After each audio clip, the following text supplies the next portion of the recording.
Samsung A34 आज की date में मोस्ट डिपेंडेबल फोन हो सकता है। ये फोन लास्ट ईयर लॉन्च हुआ था 30 से 31,000 की प्राइस पर। अब इसकी प्राइस कट हुई है और वो 24,500 है। सैमसंग ऑफलाइन स्टोर से मुझे ये 23,000 का मिल गया, वो भी 8 GB RAM and 128 GB storage model. इसे मोस्ट डिपेंडेबल बोलने के लिए कुछ पॉइंट्स हैं जो मैं एक्सप्लेन करती हूँ। शुरुआत नेगेटिव पॉइंट से होगी कि यहाँ फोन के साथ अडेप्टर नहीं मिलता, तो 1,000 रुपए एक्स्ट्रा खर्च करने पड़ेंगे अडेप्टर के लिए, जो 25 वॉट का होगा। 25 वॉट की चार्जिंग कुछ लोगों के लिए डील ब्रेकिंग हो सकती है और कुछ लोगों के लिए मैटर नहीं करती, क्योंकि बेटर टेक्नोलॉजी मिलती है। बॉक्स में फोन के अलावा type C to type C data cable है, कुछ डॉक्यूमेंटेशन और सिम इजेक्शन टूल।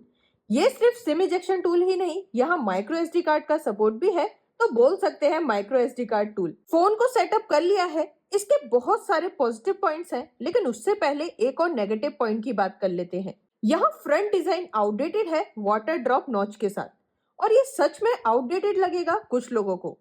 नॉच के साथ इसके बेजल्स भी अच्छे खासे हैं, लेकिन ये ज्यादा मैटर नहीं करेंगे क्योंकि डिस्प्ले की क्वालिटी इंडस्ट्री बेस्ट है। पहला नेगेटिव पॉइंट था अडेप्टर का ना होना, और दूसरा नेगेटिव पॉइंट है वाटर ड्रॉप नॉच बड़े बेजल्स के साथ। अब बताती हूँ कि ये फोन बेस्ट कैसे है। इस प्राइस पॉइंट पर इसकी overall design and build quality बहुत अच्छी है। फ्लैट फ्रेम है और back design simple and classic है, जो कि सैमसंग हाई एंड फोन में भी यूज कर रहा है। पॉलीकार्बोनेट बैक एंड फ्रेम है, लेकिन क्वालिटी वाइज बेस्ट है।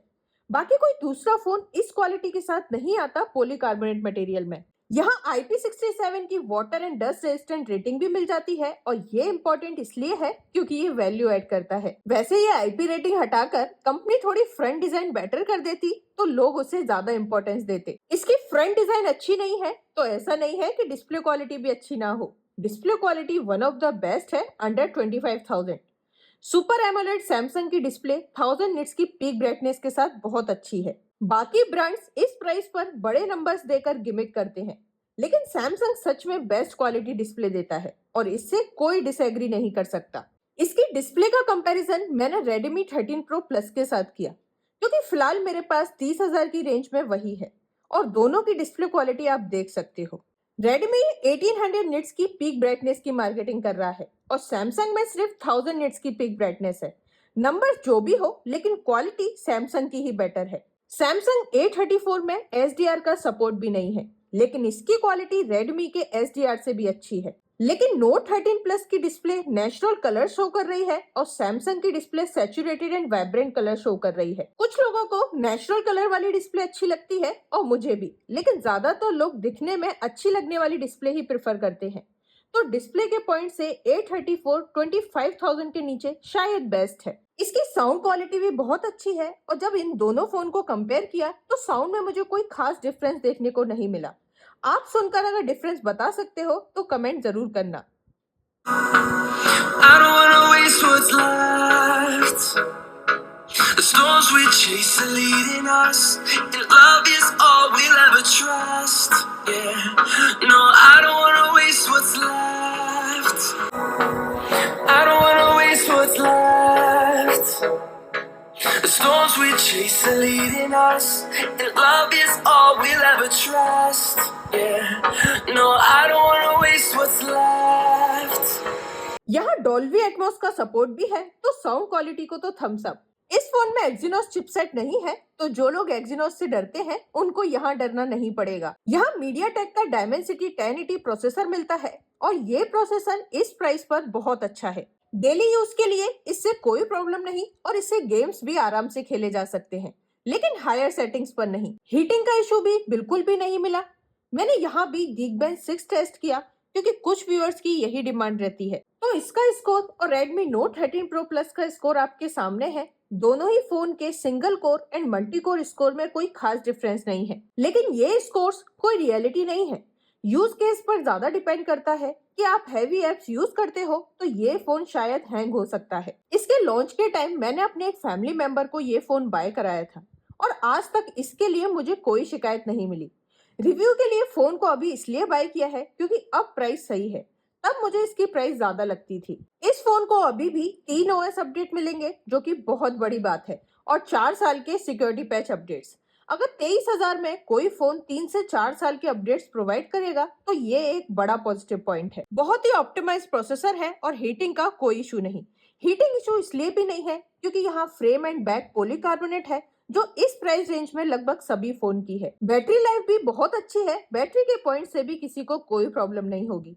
एक फुल चार्ज में ये फोन नॉर्मल यूज पर एक दिन तो आराम से चल सकता है और हैवी यूज पर भी कम से कम 6 से 7 घंटे का स्क्रीन ऑन टाइम तो कहीं नहीं गया। हाँ, नेगेटिव पॉइंट ये है कि 25 वॉट के अडेप्टर से इसे चार्ज करने में 1.5 से 2 घंटा लग सकता है 0 से 100% होने पर। सैमसंग का ये भद्दा मजाक है कि 500 mAh बैटरी को भी सिर्फ 25 वॉट की चार्जिंग सपोर्ट देता है और इस प्राइस पर अडेप्टर प्रोवाइड नहीं करना भी यूजर्स के साथ एक मजाक है। अगर इसके डिस्प्ले के बेजल्स थोड़े कम होते और प्रॉपर फास्ट चार्जिंग सपोर्ट होता तो इस फोन को मैं 25,000 के नीचे सबसे ज्यादा रिकमेंड करती। इस फोन को रिकमेंड करने का एक और बड़ा रीजन है इसकी कैमरा क्वालिटी। मैं मेगापिक्सल्स की बात नहीं करती और यहाँ भी नहीं करूंगी।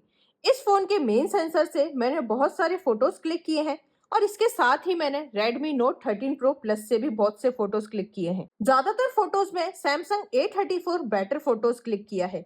इसके कलर्स, डिटेल एंड HDR सभी मुझे पर्सनली बेटर लगे Note 13 Pro Plus के कंपैरिजन में। और कोई फोन इस रेंज में है भी नहीं जो इसे कम्पीट कर पाए। पोर्ट्रेट फोटोज में 2x जूम का ऑप्शन नहीं, लेकिन यहाँ भी इसके फोटोज अच्छे हैं। फ्रंट कैमरा से ज्यादातर इसके ही फोटोज अच्छे हैं, लेकिन कुछ फोटोज मुझे Note 13 Pro Plus के ज्यादा बेटर लगे। वीडियो रिकॉर्डिंग के लिए भी फ्रंट कैमरा 4K 30 FPS की रिकॉर्डिंग प्रोवाइड करता है और 90% फोन 4K रिकॉर्डिंग प्रोवाइड ही नहीं करते 30,000 के नीचे। पिक्सल 6 से अभी स्टॉक में नहीं है और पिक्सल 7 है अभी 30,000 के नीचे नहीं आया। अगर पिक्सल 7 है 30,000 के नीचे मिलना शुरू हो जाए तो वो शायद फर्स्ट रिकमेंडेशन होगी कैमरा के लिए। एक और बड़ा पॉजिटिव पॉइंट है इसे रिकमेंड करने का, इसकी UI। One UI best UI है एंड्रॉइड में, खासकर इस प्राइस पर। ऐसा नहीं है कि इसमें एक भी ब्लोटवेयर नहीं है, यहाँ भी मुझे 4 से 5 ब्लोटवेयर ऐप देखने को मिले हैं जो किसी भी फोन में नहीं होने चाहिए। बट यहाँ वो फालतू के हॉट एप्स वाला मैटर नहीं है और One UI 6 से ये स्मूथ भी चल रहा है। One UI 6 के सारे ही फीचर यहाँ देखने को मिल जाएंगे और अपडेट भी टाइमली मिल रहे हैं, तो UI के पॉइंट से ये बेस्ट है। अभी तक जो भी पॉइंट्स बताए हैं उनमें से डिस्प्ले पे ये वाटर ड्रॉप नॉच एंड इसके बड़े बेजल्स नेगेटिव पॉइंट है। साथ ही चार्जिंग स्पीड एंड अडेप्टर का ना होना बड़ा नेगेटिव पॉइंट है। वहीं इसकी display quality, camera quality, processor, battery life, software सब बेस्ट है। अगर लुक मैटर करता है तो ये फोन बिल्कुल भी बाय ना करे, बहुत ज्यादा आउटडेटेड लगेगा। उसके लिए A35 को कंसिडर कर सकते हैं, लेकिन उसकी प्राइस इससे 8 से 10,000 ज्यादा ही रहेगी। या फिर किसी दूसरे ब्रांड के फोन बाय कर सकते हैं डिजाइन एंड लुक के पॉइंट से। अगर लुक एंड डिजाइन उतने मैटर नहीं करते तो ये फोन बेस्ट है 25,000 के नीचे, जहां 3 साल तक OS अपडेट और मिलेंगे और 4 साल तक के सिक्योरिटी पैच अपडेट्स भी। हमेशा ये जरूर क्लियर करो कि आपकी जरूरत क्या है, फिर सभी वीडियोस देखो तब डिसाइड करो। लेकिन ज्यादा वीडियोस देखने पर हम अपनी जरूरत को भूलकर मार्केटिंग के शिकार हो जाते हैं, चाहे वो सैमसंग की मार्केटिंग हो या फिर एप्पल की या फिर और अदर ब्रांड्स की। तो अपनी रिक्वायरमेंट्स नहीं भूलनी है। वीडियो पूरा देखने के लिए धन्यवाद। अगर ये वीडियो पसंद आया हो तो लाइक कर सकते हैं। Thank you and take care.